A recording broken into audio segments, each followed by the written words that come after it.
So the mind should stop thinking and the intelligence should stop inquiring. When thus there is silence in the oral level, in the bodily level, and also in the inner levels, namely in the mind and the intelligence, that becomes Nirvikalpa Samadhi. This is what is required for our sadhana. Manovakaya dandam cha satyam shamadamavabi. See, about sensory control, Bhagavad Gita emphasizes quite a good deal. I can say the entire Bhagavad Gita insists upon only one discipline and austerity, that is Indriya Nigraha. And Sri Krishna praises it so much. Vashehi yasya indriyani tasya prajna pratisthita. Whose senses are under his control, he becomes a sthita prajna, the great model human that you can imagine. A man of stable mind, stable intellect, stable wisdom. Sthita prajna. Now, in order to become a sthita prajna and sthitadhi, vashehi yasya indriyani tasya prajna pratisthita. That buddhi of that man is completely stable, provided his senses are under control. It is the senses that go on pulling us, like a boat being pulled by adverse wind. It will go and wreck somewhere. So much is the trouble in the hands of our senses. Shraddham Bhagavate Shastre. What is the specialty of this Bhagavata Shastra? I think the author has made it clear in the very second verse. This Srimad Bhagavata is noted for two important factors. What are they? Dharma projhita kaitavotra paramo. The entire code of ethics or the code of righteousness meant for human life is explained here. Projhita kaitava. Without any semblance of delicacy, it has been explained. No fear, no unnecessary shyness, no reservation. Vedavyasa has mentioned it very clearly, and you will be stunned when through the mouth of Prahlada he describes the householder life. He says that hitva atmapadam griham andhagubam. He describes household life to be a dilapidated well. I don't think any such words will be used by ordinary shastras. Similarly, in showing how close is the Lord, there also Bhagavata excels. Swasya atmanaha sakyuhu ashesha dehinam.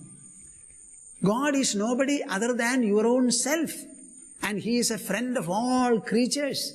So leaving Him, what else will you look forward to? Prahlada is asking his young classmates. Everywhere you will find. Here he says, Vedyam vastavamatra vastu shivadam tapatrayo unmoolanam. What does it mean? The entire life in this world is sure to produce threefold misery. Adhyatmik, Adhidevik and Adhibhautik. The three kinds of misery cannot be avoided by anyone living upon this earth. And there is only one way of eliminating, alleviating or redressing this tapatrayam. What is the means? Vedyam vastavamatra vastu shivadam. There is one vastava, truth, which is in the nature of auspiciousness, kalyana, and you have to know it. As a text, as a scripture, I am revealing only this vastava throughout this text, he says. And ultimately what should happen? Srimad Bhagavate Mahamuni Krite Kimva Paraihi Ishvaraha Sadyo Hridya Varudhyate Tragadivi Shushrusubhistakshanad. When this great text called Srimad Bhagavata, such a holy composition is there, of what use are the others? Because this itself is amply sufficient to fulfill the goal of human life. Paraihi Ishvaraha Sadyaha Hridi Avarudhyate Atra Kridibhihi. If holy people start reading and listening to the Srimad Bhagavata exposition, either they read it themselves or listen to the exposition, you know what will happen? Merely by the practice of heeding, either listening or reading, then you will find Sadyo Hridi Avarudhyate Ishvaraha. The Supreme Lord Almighty, Paramakalyananidhi, Lord Hari, will be installed in your own heart. Are you listening, my dear viewers? Are you listening? Or only listening? Not understanding the message. See, the point is that the Supreme Lord Almighty will be installed in your own heart, provided you have the element of holiness. Unquestioningly, with a lot of fidelity, fondness, reliance, you start listening to this exposition, you start reading the text yourself, then you will find the so-called invisible and infinitely distant God will come away from there and He will take a seat in your own heart. You can instill Him. We know of idol installations in a selected place and we call the place a temple. This is a temple, your heart, which God and nature have themselves made. We are not asking God to come and occupy this seat here. That is our trouble. So Srimad Bhagavata tells you the art and the process of how to invite the Lord and ask Him to sit in your heart once and for all. The last line of this verse concludes, Shushrushubihi takshanad Sadyo hridya avarudhyate atra kridibhihi Shushrushubihi takshanad. You know what it means? Shushrusha means Shrodum Ichha. You must have a desire, an aspiration to listen to Srimad Bhagavata exposition. This Srimad Bhagavata in the present form was written about 1400 years ago. Ever since then, this book has remained a companion of so many people in our country. What kind of a companion? I should say, no other human companion can excel this kind of a companionship they have with Srimad Bhagavatam. They want to read it, revel and delight in it, exult in it. They want to understand every word and every phrase of the text. No word is supposed to be changed. Nobody would like it. They are looking for the original presentation. How many people are reading? The other day, I went somewhere for a talk. Whatever sloka I was reciting from Srimad Bhagavatam, I found a few ladies were reciting along with me. Every word that I recited, it was from the 11th skandha. I find at least half a dozen ladies reciting right in the front rows. What do you think of it? What a great force, what a great fondness this text has been able to cultivate in the minds of the people. It gives them an experience, an ecstasy, an exaltation and a delight, which nothing in this world can ever hope to give. That is why they say, Swadu swadu pade pade, swadu swadu dine dine. Day after day, it is delicious. Word after word, it is more and more delicious. It is literally true. You start reading and hearing. Here he emphasizes, Shushrushubihi. Initially, you may not be able to read it yourself. It's after all in Sanskrit. You may not like it also. But at least when expositions are there, borrow your time.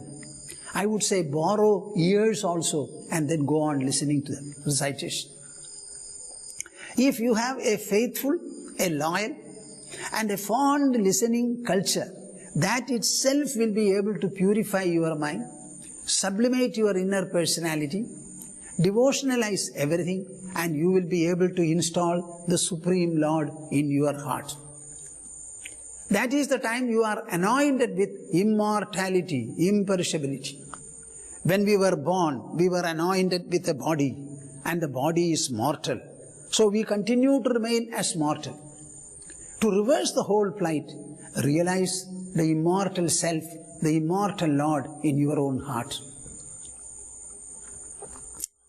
Prabuddha continues, Shravanam kirtanam dhyanam harehe adbhuta karmanaha janma karma gunanam cha tadarthe akhila cheshtitam.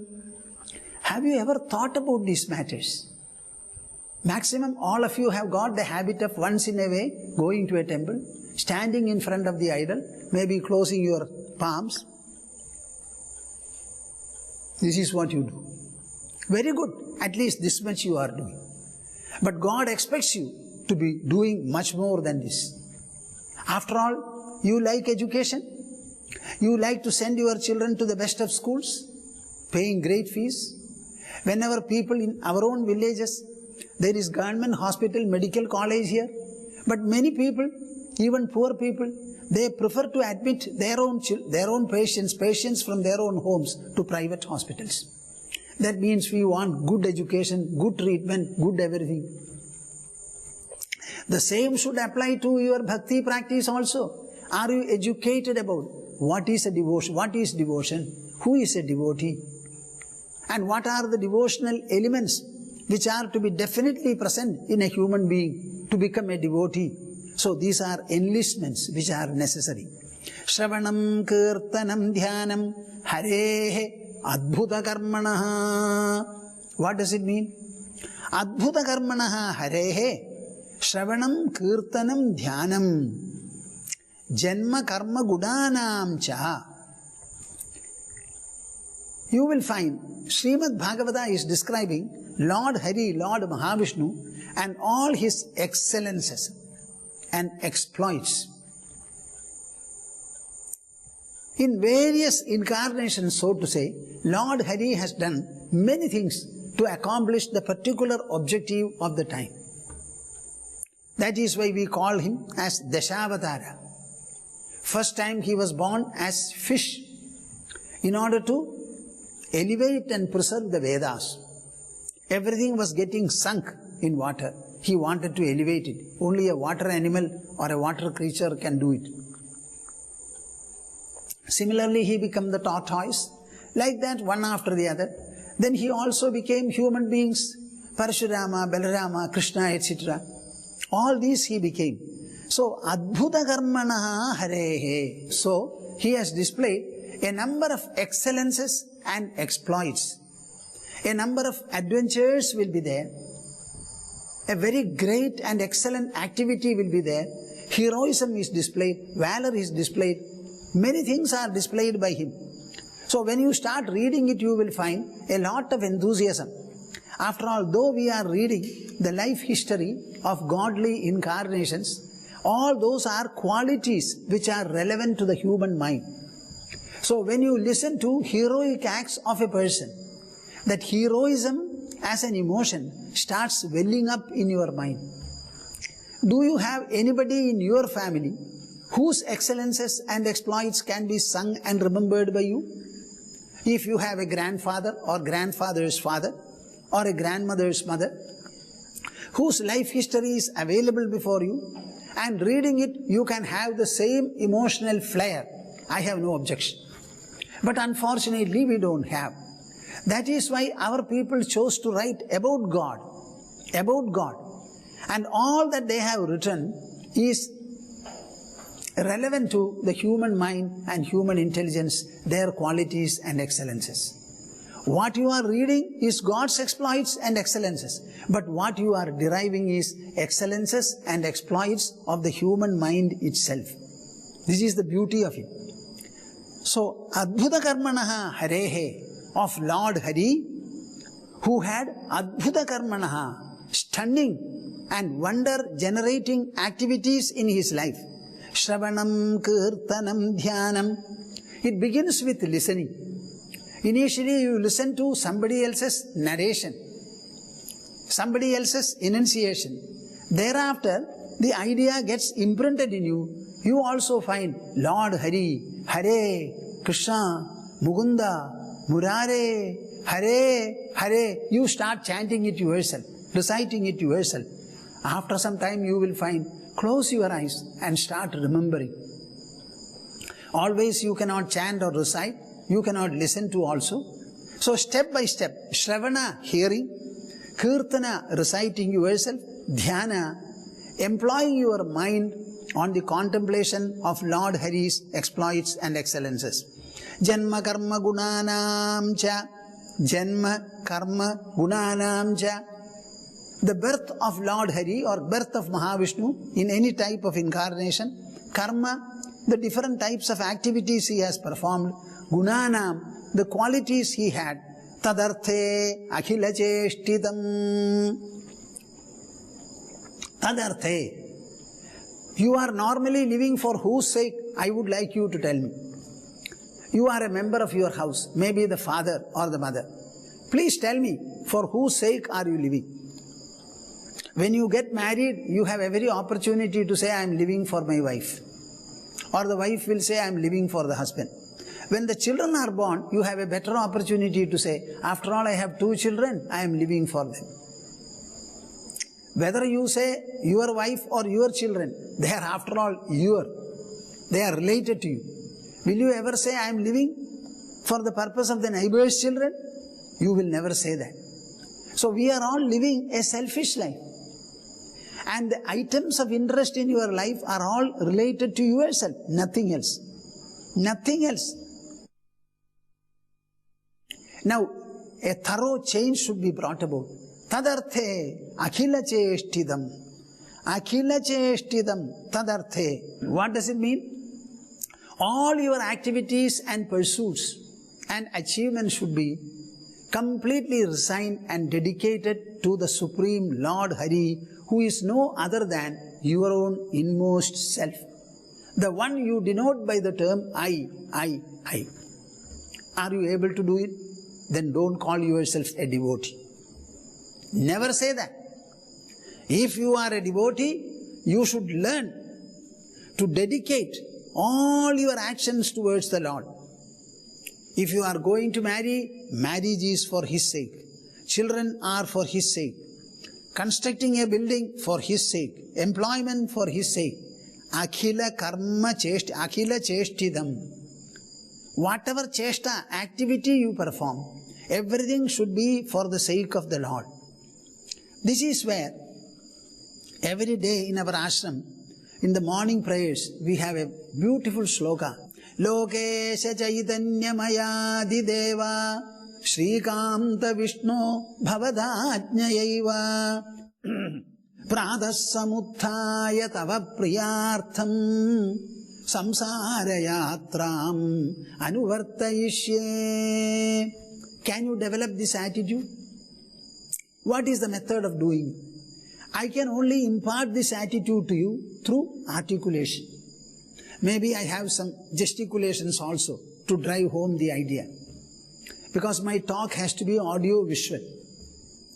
So I am moving my hands and giving you some gesticulations to drive home and reinforce the ideas.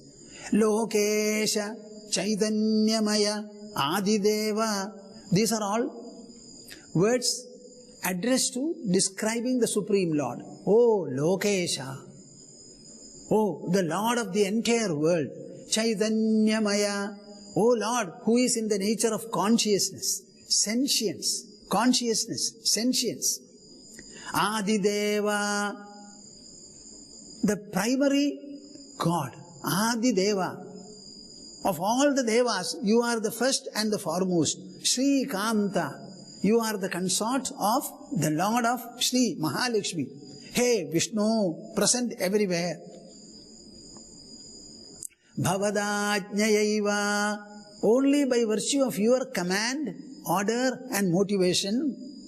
Pradasamuthaya, I get up early in the morning. Tava priyartham, and thereafter whatever I do, it's only for your pleasure, your delight, your happiness and your fulfillment. The entire world is God's expression. And our earth is only one speck in the whole expression of the universe. And we are all denizens upon the earth.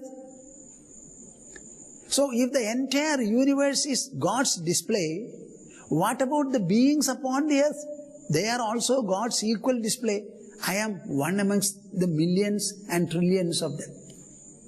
Such a one, just like the earth is revolving on its own axis and circumambulating the sun, my heart also is beating.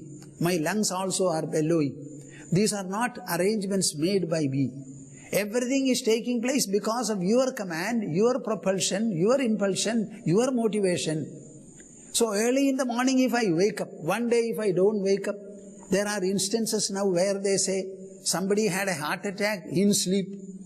So every day we wake up without any attack during the previous night. What is the reason for it? It's always because of your command. Bhavadajnayaiva pradhasamuthaya tava priyartham samsara yatram anuvartayishye. My life in this world is actually a travel. It's a journey. And the journey is designed and schemed by you. I am only following it. I don't do anything additionally or extra or excessively. My hand is capable of holding, so I hold something in my hand. My tongue has the power of speech, so I speak. My eyes are meant to see, therefore I see. My mind is capable of thinking, therefore I think. My intelligence can understand, therefore I use the intelligence and understand matters. In what field am I independent, so to say?